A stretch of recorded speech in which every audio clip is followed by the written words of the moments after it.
Olá, humanos! Tudo bem com vocês? Sejam muito bem-vindos a esta mesa, a este local, com estas pessoas e...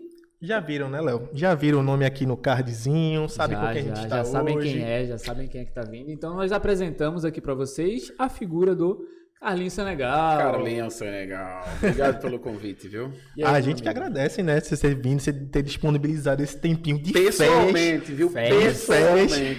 E aí, imagina. Porque assim... A gente tirou ele das férias, a gente sempre ficou muito incomodado com isso, mas ele falou, ele foi completamente aberto a vir hoje.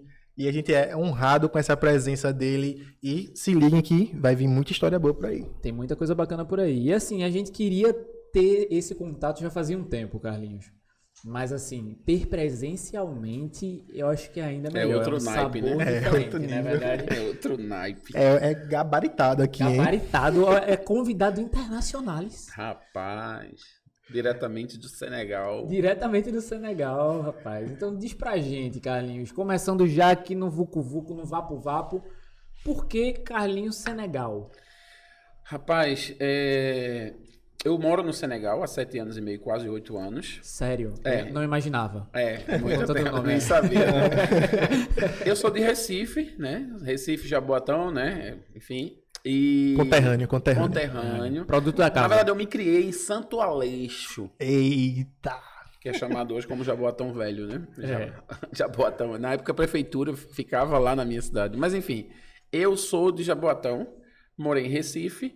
E um determinado momento da minha vida, eu era empresário, Débora era gerente no Banco do Brasil, a gente vivia uma vida bacana, tranquila.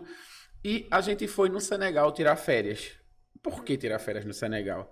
Na verdade, a gente fez um curso de missões, onde a gente viu que existe uma necessidade muito grande no Senegal na área da educação.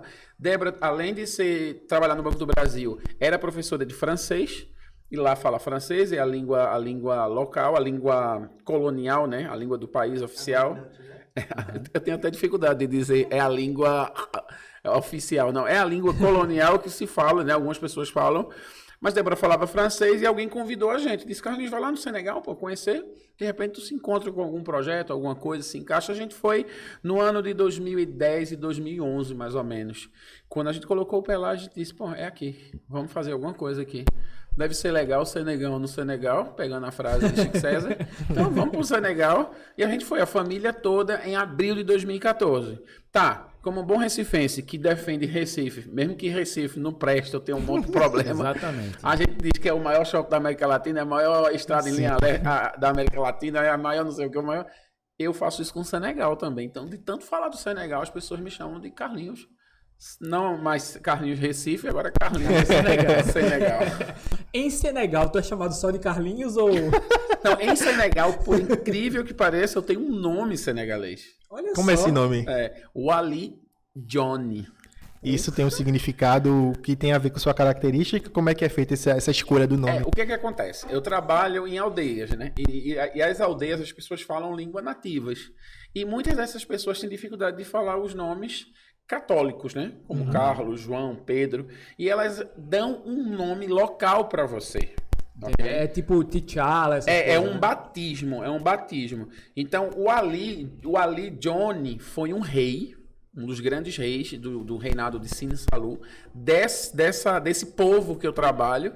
E eles disseram, não, a gente vai dar um nome de rei para você, para honrar você. E eu me chamo Ali Johnny. Então, as crianças me chamam de Ali, todo mundo chama. Algumas pessoas na capital me chamam de Carlos, porque já falam francês, né? Já se desligaram um pouco da cultura nativa da aldeia. Mas eu tenho um nome senegalês. E também eu tenho um nome senegalês porque eu tenho uma família senegalesa. Quando você chega no Senegal para trabalhar, como você não conhece nada, não conhece a língua, uma família local adota você como filho. Massa. Então eu tenho um pai e uma mãe senegalesa. Que coisa boa, rapaz. Bacana. Muito Tá interessante, hein? vendo? Se você não gosta do seu pai ou da sua mãe, A hora é Pode ir essa. pro Senegal e encontrar uma nova família. uma nova Exatamente. família Quem e ter um sabe? novo nome. Olha só, Uma nova história. uma nova história. E como é que surgiu, assim, você, essa vontade de ser missionário? Você falou que você e Débora, sua esposa, já tinham isso antes de ir pro Senegal. Isso. Mas como é que surgiu isso na vida de vocês ou na sua vida em particular? Como é que veio esse... Não, eu quero realmente fazer missões, eu quero ser um missionário. Quando eu digo nós cristãos, eu tenho até medo de dizer nós cristãos, é tanto problema com o cristianismo Sim. brasileiro, né? Que eu vou falar de mim, da minha experiência e de Débora. A gente que acredita em Jesus Cristo, a gente acredita que Jesus Cristo foi um missionário enviado por Deus para pregar as boas novas. Boas novas, na cultura romana, significava algo de novo, uma novidade. Quando o exército romano ganhava uma guerra, eles esperavam o evangelho, que quer dizer novidade, aquilo que voltava, notícia para a comunidade. Ganhamos, alcançamos mais terras, somos vitoriosos. Então, eu acredito que Jesus, ele é a boas novas, porque ele traz essa novidade. Mas eu não acredito, eu acredito no Jesus que transforma pessoas e transforma vidas. Não no Jesus que leva pessoas a acreditar em uma religião ou outra, mas sim aquele que transforma de forma holística a vida das pessoas. Então, quando eu conheci a vida missionária através de outros missionários, eu vi que existia uma possibilidade de transformar seres humanos. Normalmente, os evangélicos vão na igreja, e na igreja eles são transformados em evangélicos. Eu não queria mais aquilo para mim, eu queria ser transformado em Jesus, porque ele agora era a minha referência, o Salvador. Então, eu quero ser um Salvador. Então, quando eu conheci Jesus, o Salvador, não o Salvador que leva para a religião, mas o Salvador que ajuda o mais pobre, que estende a mão para aquele que está necessitado. Então, eu me identifiquei muito com aquilo. Eu descobri que isso era missão. Ser missionário era dar continuidade à missão que Jesus Cristo começou lá atrás. Foi então que eu decidi largar o meu trabalho, a minha empresa. Débora pediu a admissão do banco e a gente foi para o Senegal. Mas por que escolher assim necessariamente a África? Foi que você girou o globo terrestre e botou o dedinho, ou você estava, como você estava falando aí, né, pensando, poxa, onde é que eu posso ir para um lugar onde as pessoas realmente precisam mais? Ou alguma coisa do tipo. Qual foi o crivo que tu fez para escolher a África e não, por exemplo, uma Tailândia ou algum outro local que seja também de difícil acesso? Isso é uma pergunta que me fazem muito na internet. Por que você não faz aqui no Brasil, né? Todo mundo faz essa pergunta. Na verdade, a missão não é sobre fazer, é sobre obedecer. Todo missionário é conectado a Deus. E Deus tem a sua missão, ele quer usar a gente para alcançar pessoas e transformar a vida de pessoas. Então, praticamente não foi eu que escolhi. Eu simplesmente me coloquei diante de Deus e Deus disse, é isso aí que eu quero. É no Senegal. Eu sei que existe esse estereótipo muito forte. A África é um lugar miserável, um lugar que tem muita gente pobre. Você não sabe como é na África, né? Para estar estragando comida. As pessoas usam isso de forma muito pejorativa e até muito racista, né? Usando a África como uma referência de algo ruim, algo do mal. Que, inclusive, eu quebrei muitos paradigmas quando eu chego na África, quando eu chego no Senegal. África/Senegal. Na África não é um bairro, não é um país, é um grande continente. E o Senegal é um grande país, desenvolvido em outras questões e pouco desenvolvido em outras situações, que é muito importante, e foi muito importante para mim quebrar esse estereótipo. Sim. Quando eu chego no Senegal, quando eu chego na África, eu chego com aquela ótica, aquela lente de Globo Repórter, né? Que todo mundo tem, que só vai encontrar girafa, leão. E quando eu chego lá, não. Eu encontro pesca, eu encontro ouro, eu encontro petróleo, eu encontro pessoas felizes, encontro pessoas necessitadas. Como eu saio agora em Recife, estou rodando, tem gente dormindo na rua, tem gente passando fome. Mas a missão não é sobre fazer, a missão é sobre obedecer. Você se conecta a Deus e Deus tem um plano. E agora você está na agenda de Deus, não é mais a sua agenda. Então a missão passa por esse crivo. Não foi eu que escolhi. Deus escolheu, Deus me enviou e agora eu faço essa obra em nome dele. Entendi. E para você, assim, para sua família no geral, vocês estudaram antes a cultura aqui no Brasil, antes de vocês resolverem se mudar para lá? E como é que foi essa adaptação, tanto de sua quanto dos seus filhos? Porque você foi com a família inteira, né? Isso. A gente estudou, mas uma coisa muito engraçada é porque a gente estudou numa instituição cristã. E quando você estuda numa instituição cristã, você compromete muito o estudo. Sim. É como se eu quero ensinar a você aquilo que eu quero que você saiba. Não é um cara não cristão que estudou antropologia na universidade. Então eu estudei, muito obrigado, meus professores maravilhosos, amo vocês, mas eu gostaria de ter aprendido com alguém que está na vida real, alguém muito imparcial. Então eu fui para a África com aquela ideia antiga de que a África é um lugar que tem muita gente pobre, né, que as pessoas precisam muito, que eu não vou aprender nada, só vou levar, que a gente chama na antropologia de etnocentrismo, né, onde o seu grupo étnico, a sua raça, o seu povo é muito maior, superior, e a gente tem essa questão da superioridade, né, mesmo aqui local, você chega e você vai ajudar alguém com ar de superioridade, você não está interessado na troca, você só quer ensinar e dar porque você tem mais. Então, eu estudei, foi muito bacana, mas eu aprendi mesmo com o povo. Existe uma ideia de que você leva Jesus, né, para os lugares. Isso é uma mentira muito grande, porque ninguém leva Jesus. Jesus não cabe na nossa mente, Jesus não cabe no cristianismo, Jesus não cabe numa igreja. E o próprio rei Davi, o próprio apóstolo Paulo diz que Deus não habita dentro de templos feitos por mãos humanas. Isso é bíblico. Mas as pessoas tendem a dizer que eu vou levar. E na verdade eu encontrei Jesus lá. O Jesus que já esteve na África, um Jesus que é muito mais parecido com o africano do que com o europeu, do que com o americano, o Jesus que já estava na vida das pessoas. Então, para mim, eu sempre digo que Senegal faz parte da minha conversão, faz parte do meu encontro com Deus. E aquilo que eu havia estudado é uma visão da América Latina, da teologia latino-americana, feita pelos americanos, feita pelos... Uma mistura. Eu digo sempre que a teologia latino-americana é uma laranja que começaram a chupar na Europa. Entendeu? Você vai chupando, quando vê cai o bagaço aqui no Brasil. Né? Então a gente se veste como os caras, a gente fala como os caras, a gente faz culto como os caras, mas na verdade, eu até estudei interpretação bíblica para ensinar para os africanos como é que Jesus fazia. Mas na África todo mundo faz como Jesus fazia. As pessoas dividem, as pessoas comem junto.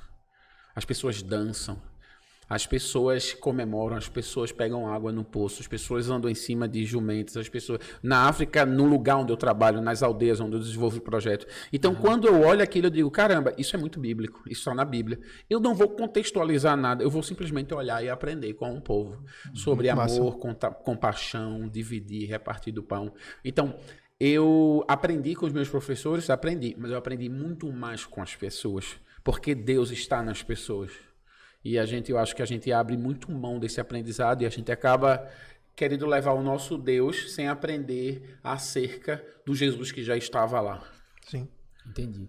E uma coisa muito interessante que tu falou era sobre um pouco dessa visão que a gente tem olhando daqui, né? Vendo de fora, um pouco do que é que todo mundo já fala, né, Marcos? Sim. Mas, por exemplo, tem algumas coisas também que o pessoal fala sobre o seguinte... Às vezes, tem duas funções muito diferentes lá. Tem ou o cara que é muito pobre, ou o cara também que é muito rico, né? Que tem a questão da África do Sul também. Isso existe, não? Ou essa questão da divisão econômica, social lá. Como é que é feito? É visível essa divisão? Algumas áreas são mais pobres ou não? Ou, como você falou, né? A capital, o pessoal já fala um outro dialeto, um idioma francês de colônia. Mas nas áreas de aldeia que você trabalha, já é uma outra vivência, né? Existem dois pontos aí importantes. O primeiro ponto é que todo lugar que foi colonizado e houve escravidão, ele se comporta da mesma forma praticamente. Como se comporta o Brasil?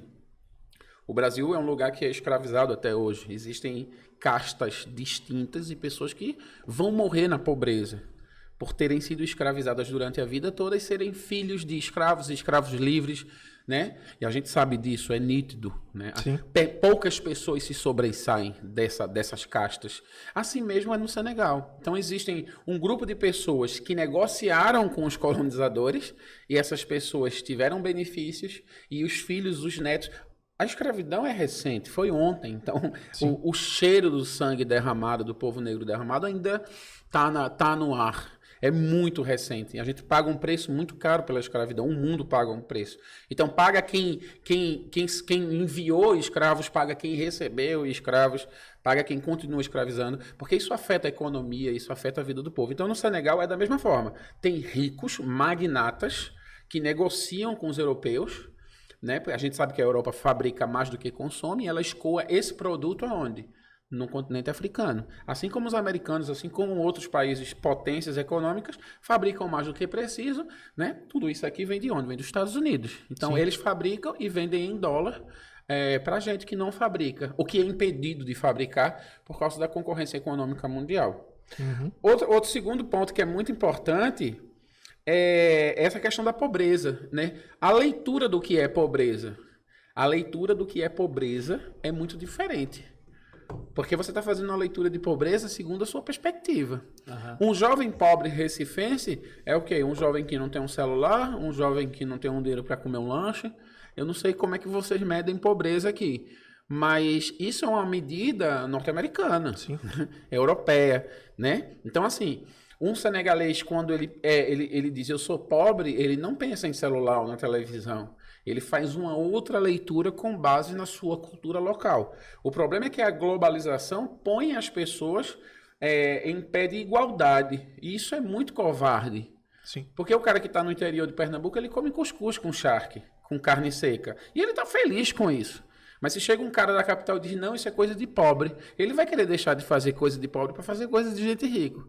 Mas o que é rico está matando as pessoas na capital, né? As comidas industrializadas e tal. Então, assim, isso dá um outro podcast sobre essa questão, mas é muito importante. É a questão da produção, né? Tipo, eu vi alguns vídeos seus falando sobre a cultura e eles consomem aquilo que eles plantam. Então, é um consumo daquela região, vamos dizer Exatamente. assim. O povo vive de agricultura pesca, de subsistência. Sim, eles plantam, pescam e comem, se casam, têm família. Isso para ele é riqueza e prosperidade. Então depende muito de quem tá contando a história. É o leão que conta? É o caçador que conta? Se o caçador é muito forte e tem mais seguidores no Instagram, ele vai ter razão. A história dele vira a verdadeira história. Como quem descobriu o Brasil. Que descobriu nada, que ninguém descobre o Brasil. O Brasil tinha gente, tinha brasileiro já aqui. Então é nessas perspectivas que a gente está explicando as coisas que mudam a história, né? Com certeza. E assim, a gente viu muito também que o que é falado quando uma pessoa de uma cultura, você falou assim, que você aprendeu, estudou um pouco sobre a cultura, mas sobre uma ótica de quem já tinha colonizado, vamos dizer assim. E quando você chega lá, você se deparou com outras culturas, com um outro aspecto completamente diferente daquilo que você viu. Você acha que a missão e o missionário, não generalizando, mas já generalizando, eles acabam um pouco com a cultura local? A missão como é feita, sei lá, do Ocidente? Toda influência externa, ela afeta a cultura local, missionário ou não. Toda cultura que sai de um lugar para o outro, ela acaba afetando a cultura local. Só que as culturas elas se movem, isso é inevitável. Os africanos, os mouros, invadiram o sul da Europa um dia, né? E tá lá, é história. Eu tive lá em Córdoba, tive lá em Málaga, conheci um pouco da história. Os africanos invadiram uma parte da Europa. A Europa invadiu a África, né? Então a gente vê ali o Egito, né, que fornecia alimento para o Império Romano invadia. Então existe esse movimento do planeta. Com esse movimento existem as religiões, né? Todo mundo tem uma fé, todo mundo tem uma crença e as religiões elas se movem. Se você olhar o mapa do cristianismo, ele começa em Jerusalém, ele vai para a Europa, ele sobe. Agora a Europa está caindo em relação ao cristianismo, o secularismo, o islamismo está tomando conta da Europa. Então assim, isso faz parte do movimento mundial. Agora, o que a gente tem que ter cuidado, que eu acho que é o grande problema de quem sai do Brasil e vai para a África, é você diabolizar a África, é você diabolizar o povo negro, é você dizer, olha, o tambor não é de Deus, né? A cor negra não é de Deus, é falar besteira, é ser racista. Isso é abominável, porque isso não é de Deus, do Deus que a gente conhece, do Jesus amável, do Jesus que deixa a parábola do bom samaritano como referência para nós, do Jesus que acolhe a mulher adúltera, do Jesus que lava os pés de Pedro. Eu acho que a religião se tornou esse monstro devorador que devora a cultura, que devora pessoas, que devora tradições que são importantes para a existência do povo. Enquanto, quando você vê a cultura cristã, hoje ela é americana, ela é europeia. Ela não vem da cultura de Jesus. Ela não tem nada a ver com a cultura de Jesus. Então, é um plano de poder. O cristianismo, ele vem com um plano de poder. Cabe a nós olhar para isso e abominar isso. Dizer, não. Jesus Cristo é aquele homem simples de Nazaré, de sandálias, que andava pelas ruas, que cuidava de pessoas, que respeitava as pessoas, que não perguntava muito sobre o passado dessas pessoas, mas queria mudar o futuro dessas pessoas através do amor, curando, abençoando, orando por essas pessoas. Então, o que a gente precisa, e aí é que tá, quando eu vejo isso, eu posso dizer, eu vou sair da religião. Isso não é para mim. Ou simplesmente eu vou estufar os meus peitos e dizer, eu vou mudar isso. Como Lutero tentou fazer, como John Wesley tentou fazer, como outras pessoas, Martin Luther King, né? Outras pessoas também de referências que tentaram mudar. Então, eu estou tentando mudar o meu universo, as pessoas que eu conheço. Agora aqui com vocês, com essa palavra, a gente pode respeitar o outro e falar do amor, que é Jesus Cristo. Então, eu acho que esse caminho que eu sigo é esse caminho que eu tento traçar eu hoje. lembro de uma palestra que você deu, você estava até pregando na igreja que eu fazia parte, e eu vi que você estava falando assim sobre um relato de algum missionário que ele se embrenhou na Mata Atlântica. Não sei se você se lembra disso, mas eu lembro claramente. E eu achei muito interessante a visão. Que ele se embrenhou na Mata Atlântica e os índios daquela aldeia, eles tinham o costume de, se a pessoa adoece, uma pessoa jovem adoece, e ela fica à beira da morte, ela sabe que vai morrer, ele meio que se afasta da tribo e morre sozinho em algum local na mata, perdido. E aí esse missionário estava pregando o Jesus ocidental, esse Isso. Jesus, né, da nossa cultura, que a gente meio que foi imposto desse jeito, e ele viu que um índio, as pessoas estavam, uns índios da aldeia estavam dizendo assim, fulano, ele saiu daqui, ele acha que vai morrer, ele foi para o meio da mata, e eles viram esse fulano voltando, e ele não se afastou. E aí quando o missionário perguntou para ele assim, cara, mas o que foi que aconteceu? Por que você não desistiu assim de realmente ficar lá até morrer? Aí ele falou, porque eu encontrei Jesus. Aí o cara fez, nossa, minha função aqui tá feita, né? Tá feita. E aí, como é que era esse Jesus? Ele falou, era parecido comigo. Aí o cara, como assim? Tava vestido como eu tô vestido. Nu, sabe? Eu vi e ele conversou comigo e eu meio que... Exatamente. E aí você vê que não, Jesus não é aquilo que a gente tá querendo. Então, em cada canto do mundo tem um Jesus para aquela cultura, que é o Jesus do amor, como você tá falando, né? Eu achei muito interessante essa passagem, eu quis trazer aqui também, porque eu lembrei. Peraí, como assim, cara? Me explica, Jesus não é aquele cara bonitão de cabelos longos e olhos azuis e pele branca? Cara, Dado chapinha. Dado chapinha? Se a gente for se esgueirar por esses relatos antropológicos aqui de como é Jesus, como é um salvador, se você for ver, existem relatos que são bem parecidos de, sei lá, de um salvador, de uma pessoa que morreu na cultura egípcia de, sei lá, anos atrás. Se for ver a história de Horus, ela tem similaridade com a história Jesus, de Jesus. ele possivelmente, ele era palestino, que poucas pessoas esquecem disso, né? Nessa discussão entre Palestina e Israel. Ele era palestino. Se ele era palestino, ele tinha uma pele muito, muito escura, muito queimada do sol, muito morena. E o cabelo crespo, o nariz grandão, um pouco árabe, né? Estilo árabe. Então, essa era a fisionomia do Jesus histórico, da Jesus pessoa, né? E tem até, eu acho que uma passagem na Bíblia, né, que fala assim, que Jesus, ele... não havia nele formosura alguma. Ainda a Bíblia diz que ele era feio. Isso é uma verdade. E a galera cara, tem eu sou mania mais próximo de Jesus do que eu achei. Exatamente. A gente se parece com Jesus, porque a gente é feio. Tá vendo aí? Você que é bonito, desculpa, mas... Foi mal. Não, isso é extremamente importante, porque o Jesus histórico, ele é pouco estudado. Porque, na verdade, o Ocidente, e eu sei que isso é uma expressão muito errada ao Ocidente, porque tem a África Ocidental, mas o Ocidente, as Américas e a Europa, vem de um Jesus solução de problemas. Um Jesus medicamento, né? Tá com dor de cabeça, toma Jesus. Quer um carro, pega Jesus. Quer, né? Sim. Enquanto o esse mediatismo, né? Exatamente. É porque, na verdade, existe um plano de poder na religião. A religião, ela quer crescer, ela quer ter poder, ela quer o Estado. Ela quer tomar conta de tudo. A gente tá vendo um pouquinho disso acontecendo nos dias de hoje, será? Não sei. Eu acho que a gente vê isso acontecendo durante a história, sempre, sabe? A galera você vai ver que querendo Roma, utilizar. Veja só, os romanos matam Jesus, assassinam Jesus na cruz. Já a igreja vira romana. Tipo, o povo que matou Jesus aceita Jesus e usa Jesus como força. Então, você vê, os navios chegaram na África e eles negociavam, compravam homens ou pegavam homens, escravizavam homens em nome de Jesus. Então você vê que Jesus, nesse momento, ele passa a ser uma força, né? Exatamente, uma força de Estado. Vamos lá. Na época de Jesus existia isso? Não. Jesus não se meteu com política. Jesus não se meteu com a questão.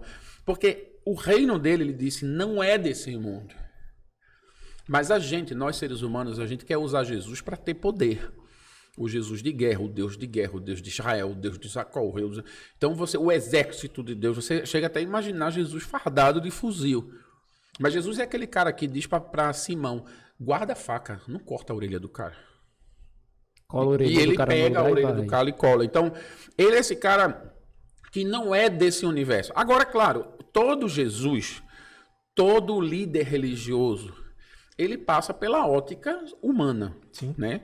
Bom, eu aceitei Jesus. Eu sou Carlinhos, que veio do candomblé, que veio do catolicismo. Então, esse Jesus, ele vai passar por esse caminho. Isso a antropologia explica. Por quê? Porque você é forjado em outras religiões, em outras culturas. Então, a sua teologia, você já tinha teologia antes de Jesus. Você já interpretava Deus, você já via Deus do seu jeito. Então, é muito importante que o brasileiro, ele é forjado escravizando pessoas, matando pessoas. O Brasil é um país extremamente violento, de guerras, de problemas, entendeu? Onde pessoas negras foram mortas, índios foram mortos. O Brasil não é um país tranquilo, como se prega por aí.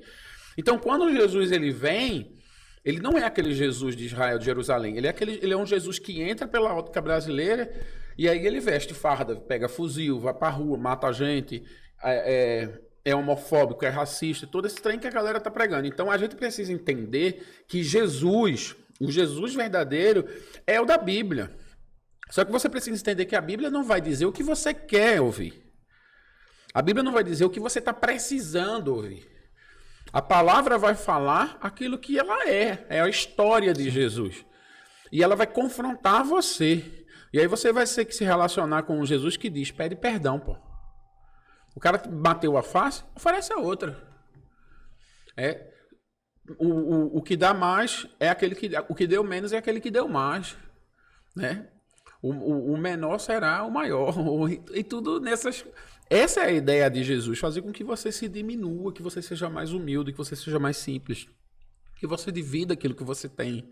Ok? Que você não seja tão ambicioso nas coisas materiais, mas valorize mais a família, as pessoas, os amigos, o seu tempo. Mas aí tudo passa pela sua leitura. Nós, seres humanos, a gente tem uma tendência a usar o conhecimento como uma arma de poder. Uhum. Você não estuda medicina para ser médico, você estuda medicina para ter poder. Você estuda direito não para ser um bom advogado, é para ter poder. O brasileiro ele gosta de ter poder. Porque ele precisa dessa autoafirmação. Ele tem um problema de autoestima muito grande, baixa. Então, eu estudo para mostrar para a rua, né? Né? Não, você chega na Europa, em Paris, eu estive em Paris um dia desse, você chega em Paris, você vê um parisiense que ganha bem, ok? Estudou em Sorbonne, vive bem, andando de patinete.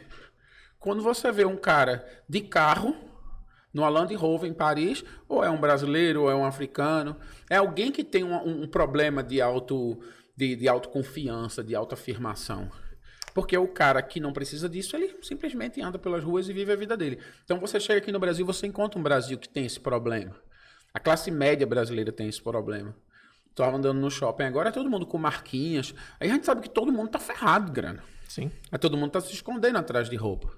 Né? Todo mundo está se escondendo atrás de relógio, atrás de carro na garagem, entendeu? Então eu acho que o Brasil tem esse problema e precisa resolver isso. E se satisfazer com o que tem. Então isso vai para a religião. E quando vai para a religião, a gente altera o DNA de Jesus. Alterando o DNA de Jesus, ferra tudo, porque você está adorando aos domingos um Jesus que não é Jesus. Um Jesus que não salva. Incrível. E assim... Pesado. A gente vai sair um pouquinho dessa parte mais religiosa, porque senão isso aqui dá um podcast à parte. Aí marca outro de empreendedorismo social. Me diz uma coisa, Carlinhos. Voltando um pouco para aquilo que tu estava falando sobre ser missionário em si, sobre a missão, né? Sobre o ID. Todo mundo pode ser missionário ou é só uma grupo galera? seleto. Eu sou escolhido. Como Eu é que é vou. feito essa Como é que é esse? Essa triagem, né? Como é que isso. Deus faz esse filtro? É engraçado, isso é uma pergunta legal. Tem um pastor presbiteriano, Spurgeon, o nome dele, ele diz... Peraí, como é? Esponjão. Eu vou falar Esponjão. eu vou falar com Vamos chamar de brasileiro. Bob, vamos- Spurgeon. Esponjão, tá. Reverendo Spurgeon morreu já há muito tempo. Ele é um pastor presbiteriano. Ele dizia: ou você é um missionário ou você é um impostor. Então, todo mundo é missionário. Todo mundo que aceita Cristo, ele faz parte da missão de Cristo. Porque a ideia de Cristo não é a ideia de religião. Jesus é o fim da religião. Jesus é o fim da religião. Religião quer dizer religare, do latim, aquele que liga, né, a Deus. Então, ele é o caminho de volta para Deus. Ele é o único caminho de volta para Deus. Então, nele acaba. Não existe mais religião. Loucura, isso que eu estou dizendo. Mas é uma verdade. Ele é o fim da religião. Então, ele começa uma missão de resgate. Essa missão de resgate não é uma missão de trazer para a religião.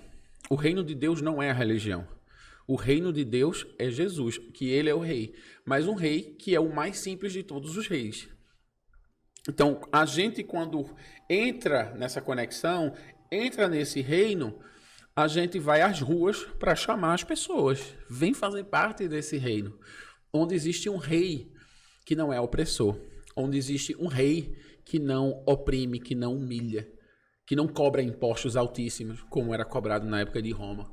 Um Deus que não bate, um Deus que não ofende, um Deus que lava os nossos pés, um Deus que se coloca no nosso lugar.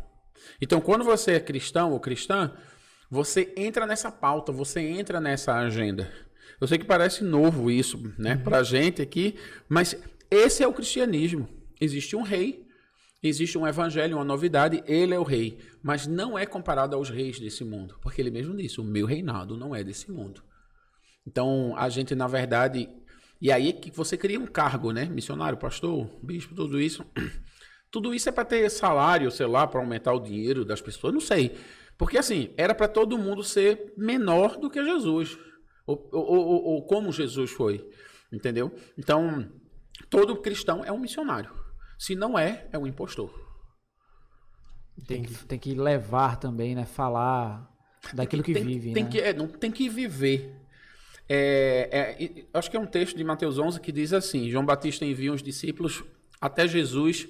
E os discípulos perguntam, João Batista estava preso, né, antes de ser decapitado, e ele diz, Jesus, João Batista mandou perguntar se você de fato é o Messias. E Jesus disse, diga a João sobre aquilo que vocês estão vendo e ouvindo. Jesus não disse que ele era o Messias, ele não afirmou, só diga a ele o que vocês estão vendo. Os coxos andam, os cegos veem, aos pobres é pregado o evangelho. Ou seja, o evangelho... ele não é pregado com a boca, ele é pregado com a vida. Contra fatos, não há argumentos. Se você está num país onde 86% das pessoas são cristãs e as mulheres... é o quinto país que mais mata mulher no mundo, não existe cristianismo, não existe evangelho, existe a religião. Sim. Porque contra fatos não há argumento. Porque onde Jesus está, os coxos andam, os cegos veem. Aos pobres é pregado o evangelho. Então, por isso, existem muitos evangélicos e poucos missionários. E assim, falando um pouquinho agora dos projetos que você desenvolveu lá no Senegal, você já foi com essa visão de ser um empreendedor social ou meio que isso foi mudando de acordo com a sua vivência, de acordo com o que você... Voltando para a pauta, né? Voltando para a pauta. O que aconteceu? Eu estava falando isso hoje numa empresa farmacêutica, eu dei uma palavra lá, a gente falando sobre sair da zona de conforto. E todo mundo tem que sair da sua zona de conforto. Deus, ele não age na vida da gente na zona de conforto. Porque na zona de conforto é você que controla. Fora da zona de conforto, algo de novo vai acontecer. Então Deus pode controlar fora da zona de conforto. Eu fui para o Senegal, saí totalmente da minha zona, saí do meu país, saí da minha língua, do meu povo. E fui para lá. Chegando lá, o dólar estava mais ou menos 2,25 e foi para 4,16. Saudade do dólar 4,16. E nesse momento eu me vi numa situação onde eu havia levantado um sustento para viver com dólares a 2,25. E foi aí então que eu disse, Débora, a gente tinha começado uns projetos dentro da nossa garagem, que era a alfabetização de mulheres e curso de informática, informática básica, manutenção em redes de computadores. Isso tinha um custo. E a gente estava começando a tirar da nossa grana e não dava mais para viver da Carra. É muito caro, é uma cidade muito cara para viver. E eu disse, Débora, o que é que a gente vai fazer? Não tem como parar, o povo está vindo, as pessoas estão, né? Os coxos se levantam, os cegos vêm, as pessoas estão vivendo, estão vindo, estão sendo transformadas. E aí a gente viu que havia uma demanda muito grande de pessoas querendo aprender francês. Além de ter trabalhado no Banco do Brasil, Débora trabalhou na Aliança Francesa aqui no Derby. E eu disse, vamos abrir um curso de francês para gringo. Tem muito gringo lá. Chinês, venezuelano, brasileiro, colombiano, porque tem muitas embaixadas. Como é um país muito pacífico, dentro do oeste africano, a gente está rodeado da Mauritânia, que é 100% muçulmana, o Mali, o norte do Mali está tomado pelo Talibã, Guiné-Bissau, que é um país muito mais pobre do que o Senegal, Guiné-Conakry, que vive com... Enfim, a gente está rodeado de problemas, né? Uma galera. Uma galera. E os escritórios da Cruz Vermelha, Nações Unidas, Unesco, fica tudo lá no Senegal. Então tem uma demanda muito grande para professores de língua. E Débora começou a dar aula de francês. E eu abri uma empresinha, uma microempresa para consertar computadores, que aí eu já pegava os meus alunos e colocava para consertar os computadores. Que massa. Desses mesmos gringos que fazia curso de francês, que o computador tá quebrado, não tem ninguém, conserta aqui. E a gente começou a fazer uma grana. E eu comecei a pagar a galera. Então eu contratei já professores senegaleses que davam aula no meu lugar para também fazer com que a turma se tornasse protagonista desse projeto, que não fosse só eu. Então eu já não dava mais aula de informática, já eram uns locais. E aí a gente foi crescendo. Juntamos uma grana e alugamos uma casa. Então saímos da garagem, bem amadora, e fomos para uma casa. Foi aí que nasceu o Instituto Dorcas de Ensino, que hoje é o Instituto Dorcas que a galera conhece. Estou construindo uma escola e tal, a gente vai chegar lá. Mas foi aí que nasceu o Instituto Dorcas. E foi aí também que nasceu o empreendedor social. Eu não sabia que esse termo existia. Eu acho que em 2016, 2017 eu recebi um cara chamado Fábio Silva. Fabinho é o criador do Porto Social aqui em Recife, que é a maior incubadora de projetos sociais da América Latina, do Transforma Brasil também, então, que é o maior marketplace de trabalho social, né, de ofertas de emprego social. E a gente começou, quando ele chegou lá, ele disse, Carlinhos, isso tem um nome, cara. Eu disse, que nome, meu irmão? Eu tô fazendo minhas correrias aqui para poder pagar as contas. Eu disse, não, isso é empreendedorismo social. Você é um empreendedor social. E foi aí então que eu me dei conta que isso era uma profissão. Eu comecei a investir mais nisso. Fiz um MBA em gestão de projetos. Ampliei o curso de informática. A gente já formou hoje mais de 150 alunos, formados pelos próprios senegaleses que eram alunos e se tornaram professores. E o curso de francês de Débora bombando, a gente fazendo grana para investir e reinvestir no projeto. E nesse momento em que o projeto estava caminhando sozinho, eu comecei a visitar uma aldeia a 130 quilômetros de Dakar. Comecei a visitar essa aldeia, já é um povo diferente, que é esse povo que me deu o nome de Wali Johnny, se chama Seré. É um povo que tem em cerca de 1.400.000 pessoas dentro desse povo. E aí eu comecei a visitar, a frequentar, a ajudar um pastor que lá trabalhava. E esse pastor, ele trabalhava em 5 igrejas, ele já tinha mais ou menos uns 65 anos na época, bem cansadinho, a gente trabalhou junto. E eu me deparei com uma criança dizendo, tio, eu não vou mais na escola porque a escola fica a 7 quilômetros da minha casa, eu vou e volto da 14 km, e é muito cansativo, a escola não tem merenda, é muito longe. Eu tô aqui no Senegal, se você olhar no mapa, você vai ver que o deserto do Saara acaba onde a escola está. Então era muito desértica, muito seca, de muita areia do deserto, faz muito calor. E aí eu disse, caramba, cara, vamos construir uma escola, velho, vamos fazer uma escola, mas eu não sou pedagogo, eu não sou pedreiro. Então aí tem aquela ideia, vamos juntar gente, vamos fazer vídeo na internet. Eu tinha uma grana pessoal, minha e de Débora, da minha esposa, comprei um terreno, peguei o celular, fiz os stories, disse, galera, tô aqui, quero construir uma escola, a história do menino é essa, e hoje a gente está finalizando a primeira etapa da escola, num valor de R$750 mil para 150 alunos. Em junho e julho de 2022, a gente vai terminar para 400 crianças total. Então, eu peguei todo esse projeto de informática, de tudo, coloquei dentro de uma só estrutura. No meio do caminho, surgiu um elemento de surpresa, que eu tinha a garagem vazia e eu pensei, caramba, vai ser uma escola, eu preciso de nutrir as crianças, eu preciso desenvolver um projeto de nutrição. Eu percebi que as crianças tinham problemas, porque andava muito, comia pouco, né? O cabelo, eles são muito negros, a etnia mais negra da África, os serés, está entre as etnias mais negras da África. Eu disse, o cabelo um pouco loiro. Eu tirei uma foto e mandei para o nutricionista. O nutricionista disse, olha, isso é um problema de déficit de ferro. E eu comecei a pensar, o que é que eu devo fazer que tenha ferro? E eu pensei nas codornas.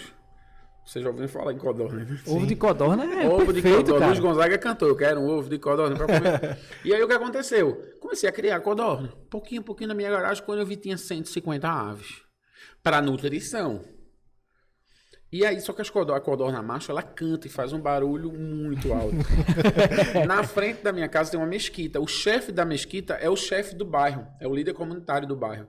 Bateu na minha porta e disse, Carlinhos, que barulho é esse, cara? Eu disse, cara, esse cara vai fechar meu trampo aqui. Eu achei que ele ia chamar a codorna pra cantar na igreja. Não. Eu disse, ele vai fechar por causa do barulho. Ele disse, isso é codorna. Eu disse, é.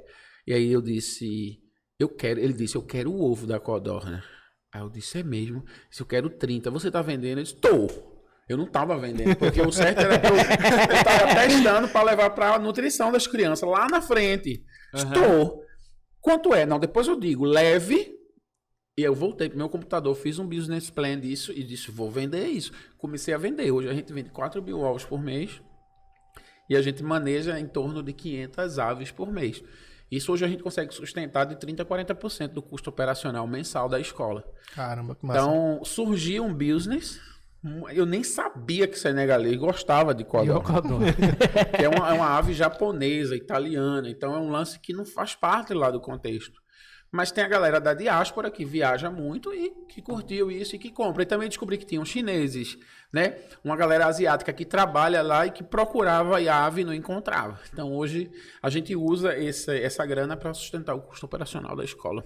Que massa. Que massa, cara. História grande, né? Desculpa aí. Não, perfeito, cara. Mas maravilhosa. quanto tiver de história aí pra falar, pode meter. Porque essa galera que tá aí do outro lado, Sim, com certeza. essa galera gosta muito de ouvir esse tipo de coisa, entendeu? Principalmente quando é feito com amor, como da forma que você faz. E com um obrigado, motivo, então. e com uma razão. Na verdade, Marcos, com Exato. um direcionamento não só pessoal, mas também podemos dizer divino, né? Nesse caso. Obrigado, Entendeu? obrigado. É muito, muito bonita a sua história e das codornas também, entendeu? Mas assim, eu ainda fiquei pensando que a codorna ia ser cantora do... Não, e o que é engraçado é que o Islã, ele... Tem codornas cantando. Não, vou chegar nesse ponto.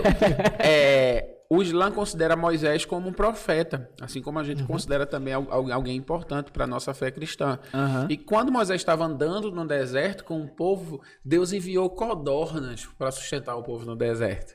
Que engraçado, Engraçado isso, né? E as codornas veio para me sustentar no momento de deserto também. E isso, o Messias Sek, que é o imã da mesquita, grande amigo meu, um beijo. Ele não vai estar vendo, logicamente, mas um beijo, Messias Sek. Ele que me disse isso, ele me lembrou disso. Interessante. Então, aquela história da gente viver bem em harmonia com as outras religiões, porque de repente Deus pode falar através de outra pessoa, de outra religião com você. Ele disse, lembra das codornas de Moisés no deserto? Eu disse, caramba, velho. E assim, como é essa convivência? Porque eu imagino que, por ser tão, vamos dizer assim, existem múltiplas pessoas, múltiplas etnias convivendo no mesmo espaço. Como que é essa questão da religião lá? Tipo, vocês sofreram algum tipo de preconceito de, sei lá, por serem cristãos em um país que, eu não sei se a maioria lá é islâmica, como é? 95% da população é muçulmana. Como é que foi assim essa adaptação? Se você sofreu algum tipo de preconceito, porque você chegou já a pregar alguma coisa lá? Como é que foi? Como é que é essa questão da religião lá? É aberto pra... O Senegal é um país extremamente pacífico. Extremamente pacífico. Essa é a primeira coisa que eu quero dizer aqui. Preconceito é um conceito pré-concebido, né? Então a gente tem preconceito com tudo, né? A senhora para essa barba lá no aeroporto não passa. A turma diz que é um o Al-Rukba, né? Acha que ele é um talibã da vida. Mas E assim, vocês pensaram que era só eu que fazia essa piada. exatamente. Mas aí você tem que fazer o quê? Estudar um pouco mais, se ligar que nem todo mundo faz a mesma coisa, né? Os cristãos já mataram muito, né? No passado, nas guerras e tal. Então, assim, toda história, toda religião tem seu lado ruim, tem seu lado negativo, existem pessoas boas. Então, quando você chega no Senegal, o preconceito que tem é que eu sou estrangeiro e estrangeiro faz determinadas coisas. Estrangeiro colonizou o povo. Colonizou no sentido de vir, escravizar, saquear, roubar o país. E aí você precisa, o trabalho que a gente tem é de quebrar esse paradigma, esse estereótipo, né? Eu não faço isso. Eu vim aqui para aprender com vocês. Eu vim aqui para compartilhar uma informação. Eu vim aqui para viver com vocês. Mas não é racismo reverso. Não chega a ser racismo. Porque quando a pessoa olha para você, ela imagina que você é igual aquelas outras pessoas que vieram no navio e ferraram com o país. E até quando eles descobrem que eu sou brasileiro, eu sou lido com ou italiano ou norte-americano. Mas quando eles sabem que eu sou brasileiro, o brasileiro é bem visto, é bem recebido em qualquer lugar do mundo. Por conta do futebol, por conta também da negritude, dessa mistura que a gente tem no nosso país. Então, assim, quando eles descobrem que eu sou brasileiro, acabou, velho. Você vai levar uma rajada de jogador de futebol assim. Ah, Pelé, Ronaldo. Maradona. Capoeira. Então, já me joga uma bola no pé, eu sou ruim de futebol. Então, assim, o Senegal é um país pacífico, cara. É um lugar para se viver tranquilo. Toda cultura, todo lugar tem os seus problemas. Mas, assim, eu nunca fui assaltado no Senegal. Eu ando na rua, a gente tava aqui na frente com medo, né? Lá no Senegal não tem, assim, não tem essa pressão. É um país onde as pessoas oram, né, 5 vezes por dia. As pessoas frequentam a mesquita. Na tradição africana, eu chamo de tradição de religiões africanas, elas respeitam muito os mais velhos. Elas respeitam muito bem o tempo, as pessoas. Que é uma das coisas que eu aprendi na África. Aprendi no Senegal. É respeitar pessoas mais velhas. Aprendi isso com minha mãe. Mas com o dia a dia de Recife, a gente vai ficando mais mal educado. Lá não, as pessoas são muito educadas. Eu entrei aqui no shopping, dei bom dia, a pessoa não me respondeu. Você segura a porta, a pessoa passa e não dá obrigado. No Senegal isso nunca aconteceria. Você está num ambiente de banco, alguém chega, assalamu alaikum, alaikum salam, que é o cumprimento islâmico. Todo mundo responde, todo mundo... Então, assim, existe essa questão do respeito. O senegalês é muito educado, é muito respeitoso. Com os mais velhos, chega um mais velho, todo mundo levanta. Então, assim, eu acho claro, se você é minoria, dentro de uma grande maioria, você precisa respeitar as pessoas, porque você é minoria. Mas eu nunca fui abusado, eu nunca fui desrespeitado por acreditar em Jesus dentro da cultura muçulmana senegalesa. Pelo contrário, as pessoas me recebem bem. Eu me sinto, às vezes, muito mais bem respeitado lá no Senegal do que aqui no Brasil. Então... tem uma coisa... Eu vou fugir um pouquinho da pauta, mas aí essa é muito boa. Essas fugidinhas... Essa era uma coisa que... A gente gosta de fazer uma conversa assim. Pode. Tem muito no meu coração.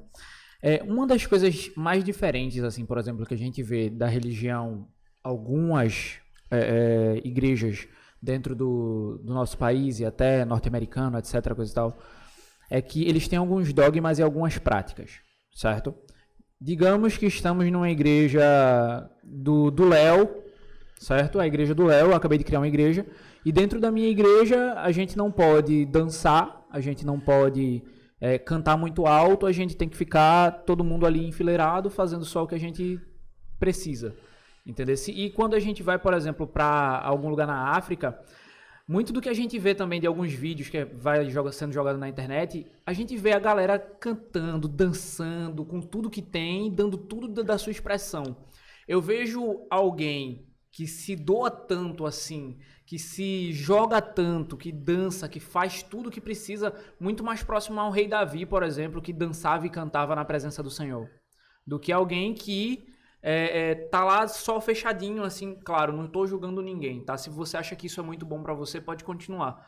Mas eu vejo alguém que se joga assim, que vai, que dança mesmo, sem se preocupar com o que o cara do lado tá pensando, porque ele tá fazendo aquilo pra Deus, muito mais próximo daquilo que era de Deus mesmo do que alguém que não faz, entende? É algo que Léo, eu penso assim, dessa forma. Eu queria saber um pouco da tua opinião. Qual foi essa maior diferença do culto que você ia no domingo à noite aqui no Recife na igreja que você fazia parte e quando você chegou lá, que você viu o pessoal fazendo de uma forma diferente, dançando, se jogando e tendo essa estranheza, né, nesse Um impacto. choque, né? Eu venho de uma igreja onde as pessoas dançam, as pessoas batem palmas, então eu não tive. É uma igreja de periferia. Se é uma igreja de periferia, não é bem isso, mas é uma igreja de periferia, as pessoas dançam, as pessoas batem palmas, as pessoas até têm um dia de São João, tem forró. Então, é uma igreja muito mais ligada à cultura local. Isso, para mim, é muito bom. Então, em relação à minha igreja, eu não tive nenhuma estranheza, porque a igreja me preparou para isso. Mas o grande problema eu acho que é uma questão mais racial. Tudo que é no Brasil, que é ligado ao povo negro, é ruim. Então, por que não dança? Não balança a bunda, né? Que bunda é um nome africano. Por que não balança a bunda? Por que não dança? Essa ideia, essa tendência de sensualizar a dança e colocar isso no lugar de pecado, de erro, é uma tentação, é algo muito racista. Entendeu? Quando você pensa em tambores, não, teclado, bateria que os gringos inventaram, ok. Mas quando tambor fala não pode. tambor, não pode, porque tambor é macumba, é do diabo. Então, isso tudo tá ligado à diminuição, à diabolização das culturas africanas. Ó, um teste aqui que eu faço muito com as pessoas é o quê? Por exemplo, o Exu. O Exu que é um mensageiro das religiões de matrizes africanas, de Yorubá. Exu, falar Exu, olha, Deus me livre, meu pai. Aí logo, Tá amarrado de sangue de Jesus. amarrado. Todo mundo diz isso. Aí você no domingo pega seu filho e vai assistir Thor no cinema. Thor. Maravilhoso Thor, né? Cabelos Homem loiros. branco, Inclusive ele é muito bonito, mas... homem bonito, peitoral, pá, bonitão. tal. Mas a gente tá falando de deuses e de figuras europeias, de religiões brancas. Isso não é um pecado. Isso porque tudo que está ligado ao povo negro é pecado, é diabolizado. Então, eu acho que o racismo está entranhado nesse processo. Eu acho que é uma das coisas também que eu tento quebrar na minha fala, como eu estou fazendo aqui. Cada um tem a sua religião, cada um tem a sua forma de adorar, e eu não preciso, porque é negro, dizer que é do diabo. É a sua forma, é o seu jeito. É a sua forma, é o seu jeito. Se é branco ou se é preto. Então, quando eu chego na África, eu digo, não é para dançar como os africanos. Eu estou diminuindo, eu tô colocando aquele povo, aquela cultura, aquela forma de fazer as coisas de forma negativa. Então, eu acho que o Brasil tem muito dessas coisas, né? E eu, inclusive... o protestantismo brasileiro, por exemplo, você se converte e você não pode ouvir determinados ritmos que são brasileiros, que são ligados à cultura africana. É nítido que isso é racismo. Por que eu tenho que aceitar Jesus e abandonar a minha cultura? Isso é uma pergunta. Se ele ouvir, ele vai se perder. Se perder por quê? Que Jesus tão frágil é esse que você aceitou, que está por um fio? A sua fé, a sua relação com ele. Então a gente diaboliza isso ao invés de fortalecer as pessoas a terem autonomia e viverem com Cristo. E poder continuar com as suas tradições. Né? A gente tem festas tradicionais maravilhosas, com comidas maravilhosas. Imagina se não pudesse comer um milhozinho no São João, hein? Você tá entendendo? Então, assim, eu acho que é um plano de poder, não resta dúvida, para diminuir o povo africano, diminuir a cultura africana. E eu tive que mudar essa minha mentalidade, essa forma de enxergar isso, porque eu acho que isso é racismo. E eu acho que isso não pode ser mais pregado através de mim. E isso agora tem que ser combatido por mim. E é isso que eu estou fazendo aqui. Então, eu acho que tudo aquilo que a gente coloca como negativo, e aí é claro, né, esse exemplo que eu trouxe, Thor pode, Cavaleiro do Zodíaco pode, Naruto pode. Meu menino comprou uma camisa do Naruto. Não sei nem que Satanás é Naruto. Mas se o menino... Não, se você bota Exu, é Satanás. Naruto pode. Mas só pra te Naruto contextualizar. Naruto tem a ver com religião? Nem Não, sei. Só pra te contextualizar. Um pouco. Naruto, Tá ligado? Que Sim. tem esse lance do racismo. Sim, sim. Se é japonês, se é branco, ok. Se é preto, Satanás. Eu não gosto disso. E são coisas que eu combato. Eu sei que muita gente vai me cansa. O GPS do cara ativou. GPS ativou aqui do nada. O Google Tá ativou. vendo? É porque ele falou de Naruto, pô. Falou de Naruto, o negócio assim, ó. O capeta entrou no celular do cara. já foi. Não, o que é que acontece?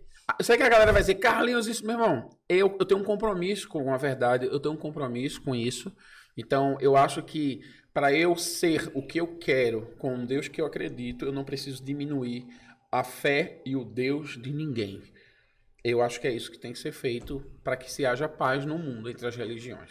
Perfeito, cara, perfeito. E assim, a gente teve alguns relatos, algumas coisas que aconteceram aqui e que estão acontecendo ainda. Por exemplo, uma ministra, eu não lembro agora o nome dela, estava atacando um padre, né? Porque é o padre Lancelotti. Não, a sei se você deputada viu. Janaína Pascoal. Isso, Eu tô fora, mas eu me ligo. tá eu leio ligado. jornal, viu?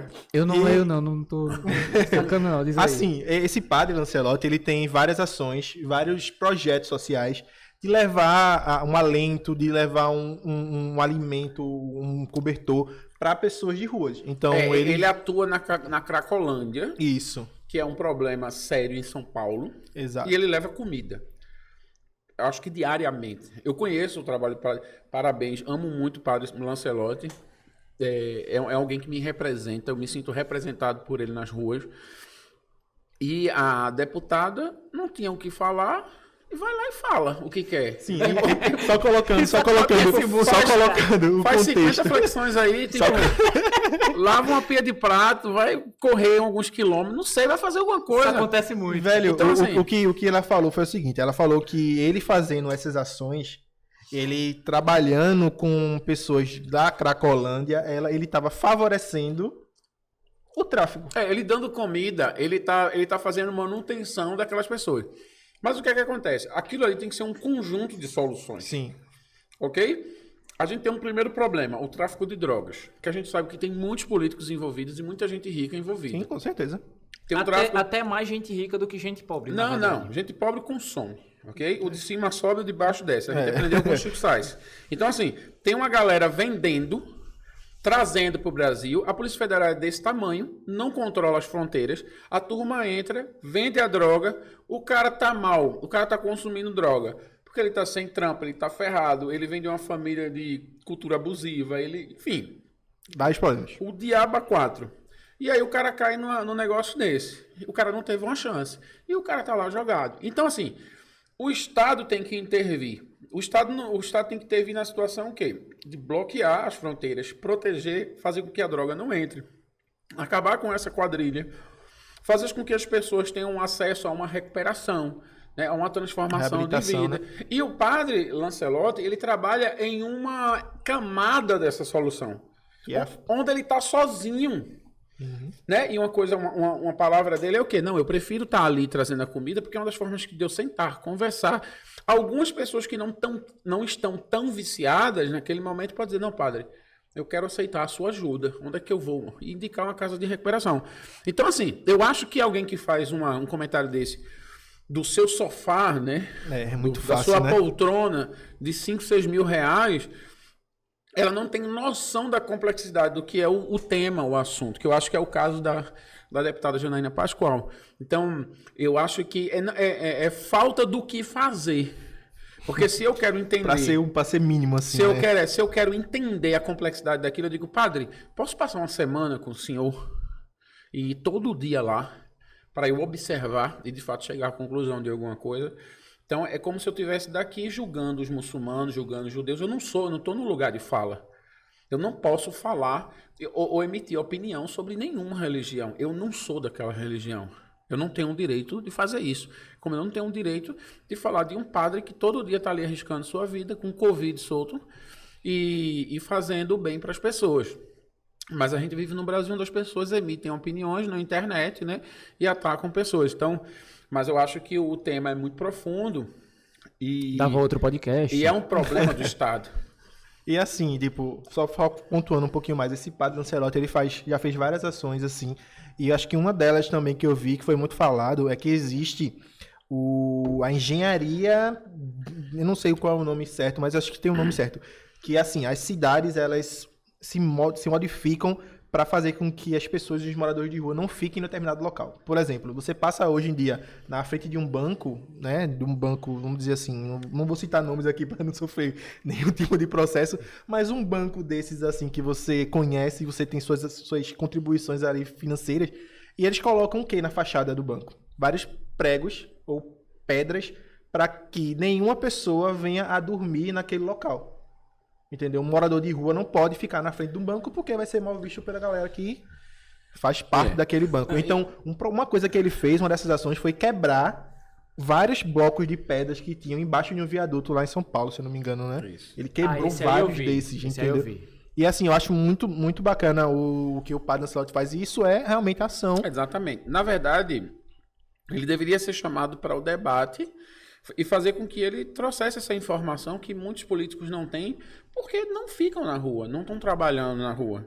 E só corrigindo uma coisa, não existem moradores de rua, são pessoas em situação de rua, né? Desculpa. Não, que é muito legal isso, porque de tanto a gente falar uma coisa, ela se torna.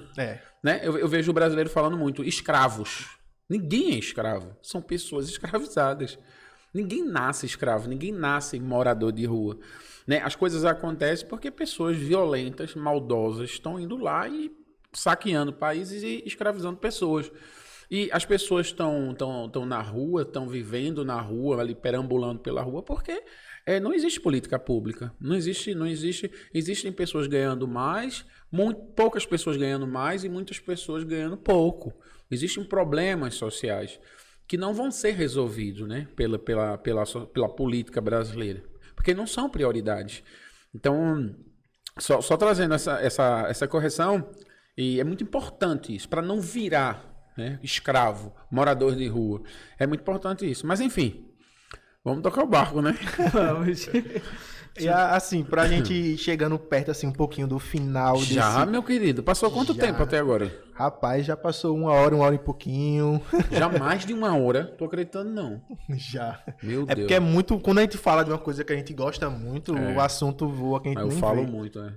Mas assim, eu queria... Falando um pouquinho, a gente sempre faz essa pergunta, falando um pouquinho sobre futuro, sobre sonhos. A gente gravou um podcast sobre sonhos que a gente tá devendo vocês. Está.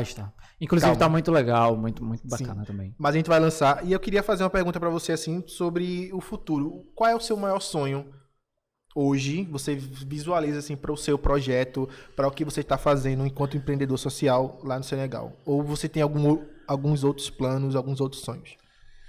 É engraçado, porque o meu sonho está sendo realizado hoje, né? Que é construir essa escola. Ah, eu pensei que era estar aqui no Hyperativo. Eita, também. Esse sonho aí é um pouquinho, assim, Bem pequenininho. O meu sonho era construir uma escola. E eu tô terminando a escola. Então posso morrer, né? Tô brincando. Ainda não. Uma árvore, escrever um livro. Tudo isso eu fiz. Falta escrever o livro, vou escrever agora, no primeiro semestre. Que é o livro de todas essas histórias. Vou colocar no livro. Falta E a gente escrever um livro. vai divulgar aqui hein, no Com Hype. certeza. Falta escrever um livro enquanto planta uma árvore, enquanto constrói uma escola. Eita, então vou ter que construir outras escolas. Exatamente, entendeu? Não, Tem isso aí. o meu sonho, ele não é concluir algo. O meu sonho é estar onde eu estou. Eu sou feliz. Eu estou bem onde eu estou. Porque é muito bom quando a gente se encontra. Eu vivi numa comunidade muito pobre. Eu sou filho de empregada doméstica, que era empregada doméstica. Né? Enfim, vivi como metade das crianças desse país vive, né? Em situação difícil. Então, o meu sonho era isso. É estar no lugar onde aquilo que eu fizesse, aonde eu colocasse a minha mão, transformasse a vida de outras pessoas, assim como a minha vida foi transformada. Então eu posso fazer uma escola, um projeto de 1 milhão, como eu posso simplesmente apertar a mão de alguém ou dizer, olha, Jesus te ama. Isso tem a mesma importância. Os seres humanos ele têm a capacidade de colocar os seus sonhos em coisas grandes, né? Coisas grandiosas. Mas eu acho que o sonho ele pode ser um simples gesto de amor, né? Então, eu realizei o meu sonho. É estar onde eu estou, é ser Carlinhos Senegal. É transformar a minha vida, não só ser uma pessoa que pensa em si mesmo e que come e vai no banheiro, mas ter alguém que transforma a vida de alguém. Eu me dei conta disso quando o Mohamed bateu na minha porta, um ex-aluno, que havia perdido toda a família, e ele fez o curso comigo e Logo depois do curso, ele fechou um contrato com a Embaixada da África do Sul, lá no Senegal. E ele começou a ganhar um dinheiro. Ele chegou pra mim e disse, eu comecei a trabalhar, papai. Ele me chama de papai. Já um cara da minha idade, né? Mas ele respeitosamente e carinhosamente me chama de papai. Ele disse, eu agora como 3 vezes por dia, graças a você. Caramba. Então, eu realizei o meu sonho nesse momento. Porque a minha vida faz sentido. Então, eu acho, independente do que eu faço, o meu sonho se realizou. Muito massa. Em Mohamed. Em outras vidas também, né? Sem Mohamed várias só vidas. o ícone, né? O representante de todos os Mohamedes, todos os Jesus, todos os Pedros que Deus vai colocar na minha vida. Massa. E aí, Leozito, tem mais alguma pergunta? Vai chorar, cara? Dê minha cara. E Carlinhos, assim, essa sua palavra, ela realmente... a gente que tá desejando muito um podcast falando sobre isso, falando sobre essas vivências. E, cara, você tem alguma palavra para alguém hoje que tá vivendo, sei lá, algum projeto, que tem algum sonho também de fazer missão ou qualquer outra coisa? Você tem alguma palavra para deixar para as pessoas? Tem. É algo que eu tava falando hoje pela manhã. O compromisso com o seu crescimento. Sempre a gente é induzido pelos nossos pais, pelas nossas famílias, pela mídia, pelas pessoas, pela educação que a gente tem, né? Que é um grande projeto de poder, a educação brasileira. Seja alguém na vida, conquiste algo, faça algo, compra carro, casa, apartamento, tudo aquilo. Eu queria dizer para você, qual é a câmera que eu olho? Aquela ali? Aquela aqui. Seja comprometido com o seu crescimento. Olhe para você. Cresça, amadureça. Faça aquilo que você está fazendo da melhor forma possível. Porque quando você cuidar de você, a Bíblia diz, ame ao próximo como a si mesmo, como a ti mesmo. Quando você se ama, quando você cuida de você bem, você será um cálice que vai transbordar e que vai alcançar as pessoas. Se você não se ama, se você não cuida de você, você vai amar ruim. Você vai amar sem qualidade. Então, o que eu digo para você e para vocês que estão aqui, cuide de vocês, cuide da alma, cuide do corpo, cuide do espírito. Diga que ama. Eu te amo, pai. Eu te amo, mãe. Perdoa. Muitas pessoas estão pensando em dinheiro. Os americanos dizem, time is money. Tempo é dinheiro. Isso é a maior mentira do mundo. Tempo não é dinheiro. Porque se você tem dinheiro, você não compra tempo. Uhum. E o tempo de cada um de nós aqui vai acabar um dia. Que a gente possa valorizar o tempo em família, com os amigos. Independente do partido político, independente da religião, independente da cor da pele. Ame as pessoas. Aprenda a se relacionar com as diferenças. Aprenda a ser feliz, porque o diferente pode trazer uma nova perspectiva para você. Sim. O igual deixa você no mesmo lugar, você não cresce. Seja comprometido com o seu crescimento que você vai mudar o seu mundo e o mundo das pessoas. Show de bola. Perfeito. E aí, dá pra falar agora, Leozinho? Já se Perfeito, recuperou. perfeito. Já comi um salgadinho e deu agora fome. Carlinhos, você quer deixar suas redes sociais para o povo seguir, dos seus projetos? Eu sei que você tem Codorna. Também. Não só não, tem vários. Mas assim, seu projeto social, quem quer ali ajudar? Isso. Você quer deixar algum contato? As minhas redes sociais é Carlinhos Senegal. Então é Carlinhos Senegal no TikTok, é Carlinhos Senegal no Kawaii, é Carlinhos Senegal no Instagram, é Carlinhos Senegal no Você YouTube. faz aquela dancinha? Faço, caramba. Faço tudo, velho. Tá nas trends. Não, gosto muito de TikTok, porque eu falo com os jovens, do Kawaii agora, que é uma febre. Gosto muito de rede social, sempre estou divulgando os projetos nessas redes sociais. Então, Carlinhos Senegal, vai ficar 2 S juntos. Carlinhos Senegal. Se você botar no Google, vai aparecer tudo. Facebook, tudo é Carlinhos Senegal. Segue lá, os stories do Instagram, eu ponho tudo lá. Vocês já estão lá. Então, se você quer acompanhar meu dia a dia, a vida de pessoas, eu escrevo sobre histórias no meu Instagram, no meu feed. Então, eu estou sempre escrevendo minhas experiências. Então, segue lá. Se você quer transformar, e eu não uso a palavra ajuda, mas se você quer transformar pessoas, Você pode fazer uma doação via nosso Pix. Acho que vai ficar embaixo do vídeo, né? Sim, vai colocar todas as informações. Missão Senegal. Missão MISSAO Senegal@gmail.com. Faça uma doação acima de R$1. Qualquer doação que seja. Se quiser entrar em contato comigo, meu WhatsApp vai estar aqui embaixo também. A gente pode conversar. E vamos pra cima. É o que eu sempre digo nos meus vídeos, né? A missão ela não para. Show de bola, sensacional. Beleza, perfeito sem defeitos. Acho que nada mais do que a gente pode fazer é agradecer a tua presença, Carlinhos. E também toda essa palavra que você está trazendo, além de estar fazendo a missão que você faz e transformando as vidas das pessoas também. Deixando que Deus use você enquanto ferramenta para poder alcançar aonde a gente não está. E acho que é só isso que a gente tem para fazer. A tua palavra aqui também com a gente no Hyperativo tá chegando também a mais pessoas, e que essas pessoas, você que está aí do outro lado da câmera, entenda a verdadeira missão que de verdade tem que ser feita, né? Porque não para aqui, não para em Carlinhos Senegal. Você pode ajudar também. Você pode ajudar e transformar a vida de alguém. E é isso, né? É isso. E galera, se você gostou desse vídeo e você sente que alguém está precisando ouvir essas palavras que o Carlinhos deixou aqui, curta, comente, compartilhe, espalhe a palavra do Hype, a palavra do Carlinhos, a palavra de Deus. Espalhe para todo mundo essa sementinha e é isso. Tem mais alguma coisa, Leozito? This is it. Segue nós no Instagram, @HyperativoCast. Segue nós também aqui nessa plataforma no YouTube. E em todas as outras plataformas que você procurar por aí também, assim como procurar @Carlinhos Senegal, @HyperativoCast, a gente vai estar por aí também em qualquer lugar. É isso, galera. E até a próxima, hein? Tchau, tchau. Abraço, tchau, tchau.